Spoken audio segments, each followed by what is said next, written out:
서거에 흘린 피로써 그대는 씻기어 있는가? 더러운 죄를 하는 능력을 그대는 참지 않은가? 예수의 보혈로 그대는 씻기어 있는가? 마음속에 여러 가지 죄악이 깨끗이 씻기어 있는가? 주 예수와 밤낮 늘 함께 그대는 행동을 하는가? 아무 때나 어디서나 그대는 십자가 붙들고 있는가? 예수의 보혈로 그대는 씻기어 있는가? 마음속에 여러 가지 죄악 깨끗이 씻기어 주님 예수 다시 올 때 그대는 영접할 대복이 있는가? 그대 몸은 거룩한 것 천국에 들어갈 준비가 됐는가? 예수의 보혈로 그대는 씻기어 있는가? 마음속에 여러 가지 죄악이 깨끗이 씻기어 있는가? 모든 죄에 더러워진 예복을 주 앞에 지금 다로소서 샘물같이 솟아나는 보혈로 눈보다 너에게 씻으라. 예수의 보혈로 그대는 씻기어 있는가? 마음속에 여러 가지 죄악이 깨끗이 씻기어 있는가?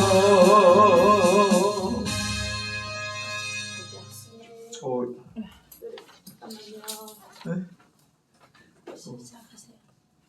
시작.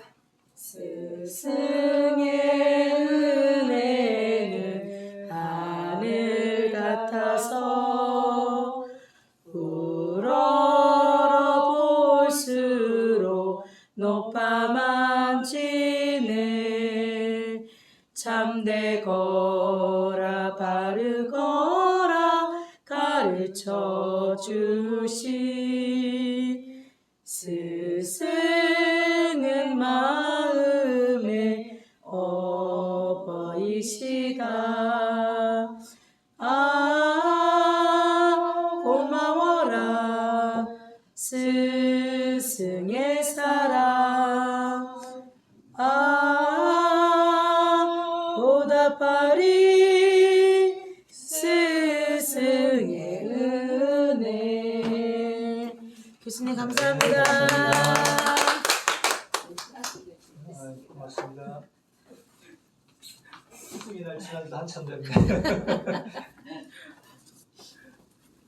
조영렬 목사는 지식의 말씀의 은사에 대해서 다음과 같이 해석하고 있다. 지식의 말씀의 은사는 진리를 바로 깨닫고 이해하는 지식이다. 그래서 지식이라고 말의 의미 속에 그노시스는 아는 행위 또는 이해라고 표현한다. 그러므로 지식의 말씀은 곧 하나님의 말씀을 아는 행위 또는 이해이다. 이 지식은 구원의 도리를 바로 알고 이해하는 지식이다. 그러므로 베드로서 3장 18절 시작. 오직 우리 주 곧 구주 예수 그리스도의 은혜와 저를 아는 지식에서 자라가라. 영광이 이제와 영원할 날까지 그에게 있을지어다. 여기서 자라가라는 말은 현재 명령형으로 계속적으로 자라가는 뜻. 이것이 영적 지식의 성장이다. 그래서 우리의 믿음도 어떻게 계속 자라야 되지? 언제까지? 그리스도의 장성의 분량에 이르기까지 자라가라 그랬죠. 첫째, 영적 지식이 성장하기 위해서 필요한데 첫째 말씀, 로고스는 하나님의 기록된 말씀이다. 말씀 가운데 첫째 로고스의 말씀이 있는데 이것을 기록된 말씀이다. 성경은 그러므로 하나님의 말씀을 여러 가지로 표현하고 있는데 구원의 말씀. 사도행전 13장 26절 너희 중에 하나님을 경외하는 사람들아 이 구원의 말씀을 우리에게 보내셨거늘.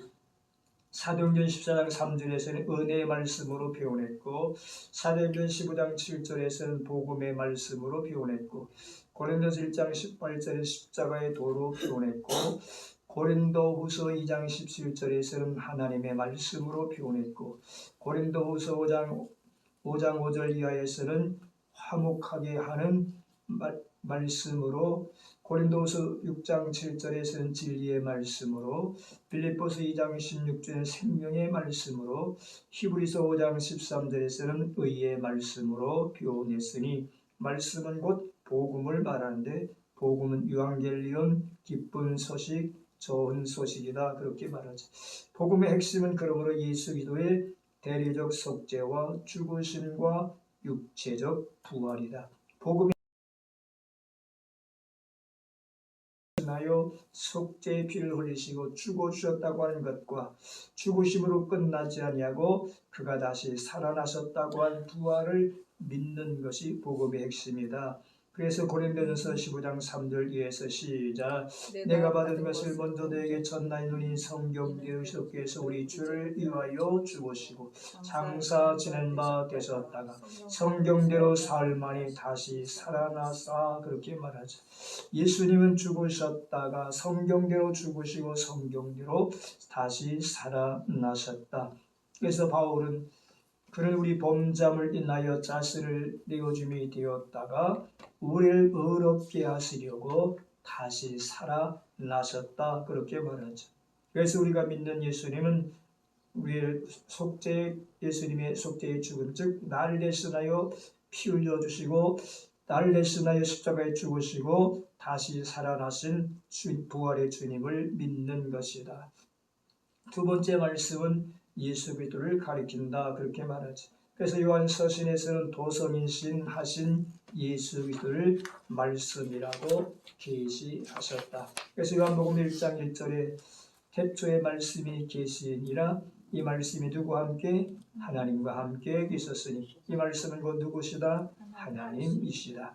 그가 태초에 하나님과 함께 계셨고 이 말의 의미 속에 말씀도 예수 그리스도를 말하는데 그리스도의 영원한 자존성, 그리스도의 절대성, 삼위일체와 관계 및 교제를 가리킨다고 해석합니다.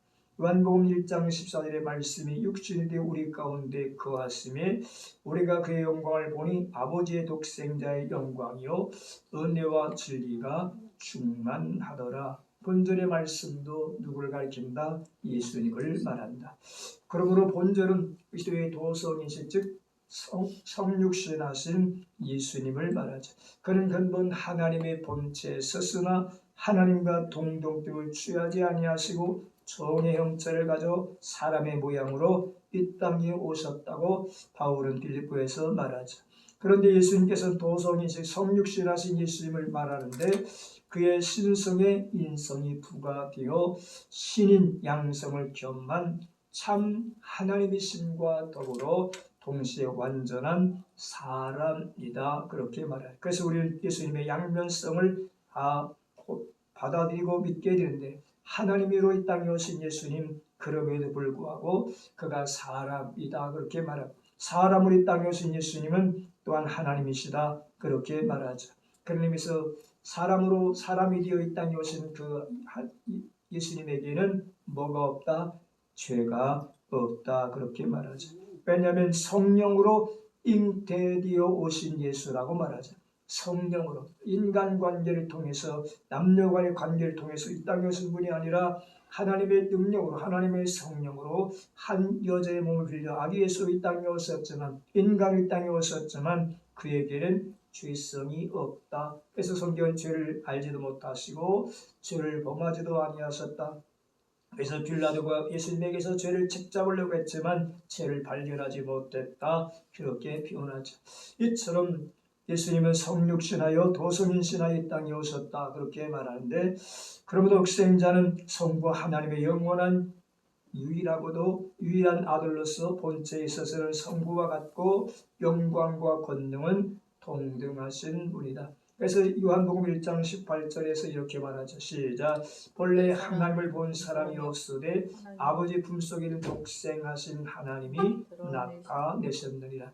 본래 사람들이 하나님을 보지 못했지만 그러나 하나님 품속에 있는 그 독생자 예수님이 이 땅에 오셔서 하나님으로 나타내 주셨다. 그래서 이 땅에 계실 때 예수님께서 제자들이 하나님을 보여달라고 할 때 뭐라고 했어요? 나를 본 자는 누구를 보았거늘? 아버지를 보았거늘. 그렇게 말하죠. 그래서 요한복음 3장 16절에 하나님이 세상을 이처럼 사랑하사 독생자를 주셨으니 이는 그를 믿는 자마다 멸망하지 않고 영생을 얻게 하려 하십니다. 예수님은 하나님의 독생자로 이 땅에 오셨다고 표현하고 있죠. 그래서 요한복음 3장 18절에 그를 믿는 자는 심판을 받지 아니한 것이 믿지 아니한 자는 하나님의 독생자 이름을 믿지 아니함으로 벌써 심판을 받은 것이라. 그래서 요한일서 4장 9절에도 하나님의 사랑이 우리에게 이렇게 나타난 바 되었으니 하나님이 자기의 독생자를 세상에 보내심은 그로 말미암아 뭘 하려 우리를 살리려 하십니다. 독생자를 보내신 목적이 뭐냐? 예수님이 땅에 오신 목적이 뭐냐? 우리를 살리시려고 오셨다. 그래서 하나님의 뜻은 이것이니 아들을 보고 믿는 자마다 멸망하지 않고 영생 얻는 것이라고 말하죠. 어쨌든 그리스도는 도성이신 하셔서 보이지 아니하시는 하나님을 자신을 통해서 보이셨다. 그래서 사람들은 흔히 말하기를 보이지 않는 영이신 하나님이 보여지는 하나님으로 오셨는데 그분이 예수님이다. 그렇게 표현하죠. 도성이신 하셔서 보이지 아니하시는 하나님을 예수님을 통해서 보여주셨다. 그러면 이 하나님 이 모든 날 마지막에 아들로 말미암았으니 히브리서 1장 1절에 보면 옛적의 선지자를 통하여 여러 부분과 여러 모양으로 우리 조상들에게 말씀하신 하나님이 이 모든 날 마지막에는 아들을 통하여 우리에게 말씀하셨으니 아들을 만유의 상속자로 세우시고 또 그로 말미암아 모든 세계를 지으셨느니라. 하나님께서는 과거에는 다양한 수단과 방법으로 자신을 계시해 주셨는데 그래서 그러나 이 모든 날 마지막에 이르러서는 정례 그 아들 예수의 과거의 계시 방법을 피하시고 새로운 방법으로 독생자 예수를 그리스도 안에서 자신을 예수 그리스도 안에서 하나님을 계시해 주셨다. 그렇게 말합니다. 과거에는 예언, 모형, 상징적으로 자신을 계시하였으나 이 모든 마지막에는 아들을 보내심으로 자신을 계시해 주셨다. 이것은 완전한 인격, 온전한 인격과 완전한 그리고 최종적 계시다라고 말하죠. 그래서 김준균 교수는 지식의 말씀의 은사에 대하여 다음과 같이 말하고 있는데 은사는 그리스도의 복음에 관련된 신학적 지식들을 성서에 근거하여 바르게 이해하고 하나님의 말씀을 새로운 상황 속에서 바르게 해석할 수 있는 은사를 말한다. 조영련 목사는 지식의 말씀을 말씀이라고 표현하고 그 말씀에 기록된 로고스가 있고 그리고 성육신의 땅에 오신 예수 그리스도를 말씀으로 상징하고 있는 반면에 김준준 교수는 지식의 말씀의 은사는 그리스도의 복음과 관련되어서 신학적 지식을 성서에 근거하여 바르게 이해하고 하나님의 말씀을 새롭게 상황 속에서 바르게 해석할 수 있는 은사를 말한다. 그렇게 말하죠. 오늘 우리에게 신학을 공부하는데 신학 공부하는 목적이 뭐냐? 성경을 바르게 해석하는 하고 그리고 하나님의 말씀을 바르게 해석할 뿐만 아니라 바르게 모든 상황 속에 적용시켜서 성도들로 하여금 그 말씀을 쫓아 믿음의 생활할 수 있도록 가르치고 증거함의 목적이 있다고도 말하죠. 그러면 모든 교인들은 그들 나름대로의 신학적, 성서적 이해와 지식을 가지고 있으며 따라서 지식의 말씀의 은사를 가지고 있다. 여기서 김준준 교수는 모든 사람들은 그리스도인들은 보편적으로 다 지식의 말씀의 은사를 가지고 있다고 말하죠. 그런 의미에서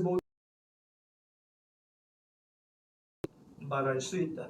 오늘 교회는 신비한 현상만이 성령의 은사인 것처럼 교인들 인도할 것이 아니라 그들에게 올바른 신학적 성서적 지식도 가르쳐야 할 것이다.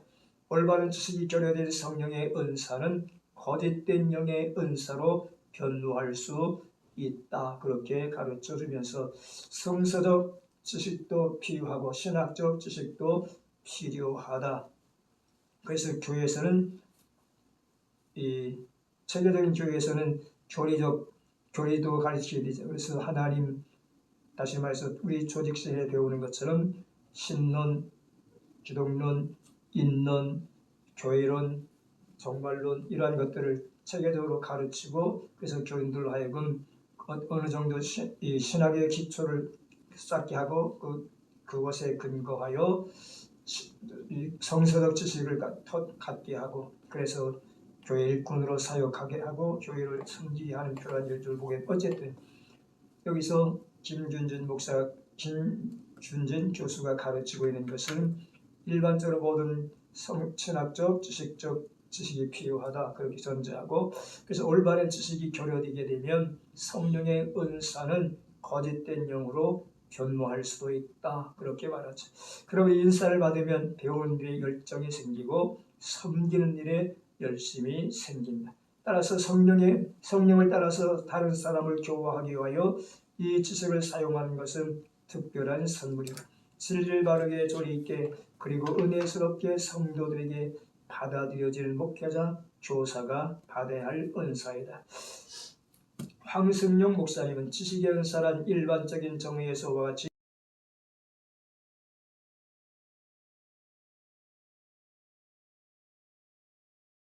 장과 번영에 관한 자랑하지 아니하며 교만하지 아니하며 무례 행하지 아니하며 자기 유익을 구하지 아니하며 성내지 아니하며 악한 것을 생각하지 아니하며 불의를 기뻐하지 아니하며 진리와 함께 기뻐하고 모든 것을 참으며 모든 것을 믿으며 모든 것을 바라며 모든 것을 견디느니라. 이상의 말씀들은 기독교의 사랑을 설명한 말씀으로 사랑의 은사를 받으면 이러한 자세를 가지게 되어진다. 즉 사랑의 은사를 받은 자가 가지는 태도, 삶을 표현하고 있는데, 그것은 첫째, 사랑의 은사를 받으면 뭐하게 된다? 오래 참을 수 있는 힘이 생긴다. 그러므로 사랑은 오래 참고, 오래 참고에 대한 주석을 박윤선 목사는 이렇게 말하죠. 화를 내는 데서 멀리함을 이룹니다. 이렇게 말하죠. 화를 내는 데서